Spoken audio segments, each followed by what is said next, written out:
మహాభారతంలో అత్యంత బాధ అనుభవించిన వ్యక్తి ఎవరో తెలుసా? అతను యోధుడు కాదు, రాజు కాదు, ఒక మహిళ. ఆమె పేరు ద్రౌపది. అగ్నికుండం నుంచి జన్మించిన ద్రౌపది అందం, ధైర్యం, గౌరవానికి ప్రతీక. కానీ విధి మాత్రం ఆమె జీవితాన్ని నరకంగా మార్చింది. స్వయంవరంలో అర్జున ఆమెను గెలిచాడు. ద్రౌపది జీవితంలో ఆనందం మొదలైంది అనుకునే లోపే ఒక మాట ఆమె జీవితాన్ని పూర్తిగా మార్చేసింది. తీసుకొచ్చింది అందరూ పంచుకోండి అని కుంతీదేవి చెప్పింది. ఆ ఒక్క మాటతో ద్రౌపది 5 పాండవుల భార్య అయ్యింది. ఆమె మనసు, ఆమె కోరిక ఎవ్వరూ అడగలేదు.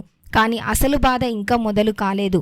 ఒకరోజు జూదానికి బానిసైన యుధిష్ఠుడు తన రాజ్యం, తన సోదరులు, చివరికి ద్రౌపదిని పణంగా పెట్టాడు.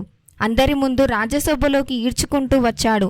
అక్కడ ఉన్న మహాయోధులు, గురువులు, రాజులు అందరూ చూస్తూ నిలబడ్డారు. కానీ ఒక్కరు కూడా ఆమెకు సహాయం చేయలేదు. అవమానంతో కన్నీళ్లు పెట్టుకున్న ద్రౌపది చివరికి చేతులు జోడించి కృష్ణను పిలిచింది. అప్పుడు జరిగిన అద్భుతం ఎంత లాగినా ఆమె వస్త్రం అంతం కాలేదు. ఆ రోజు ద్రౌపది కన్నీళ్లు కురుక్షేత్ర యుద్ధానికి కారణమయ్యాయి. యుద్ధం తర్వాత పాండవులు గెలిచారు. కానీ ద్రౌపది మాత్రం తన 5 కుమారులను కోల్పోయింది.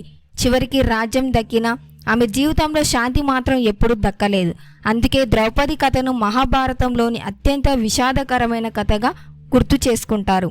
ఇలాంటి మహాభారత రహస్య కథల కోసం సబ్స్క్రైబ్ చేయండి.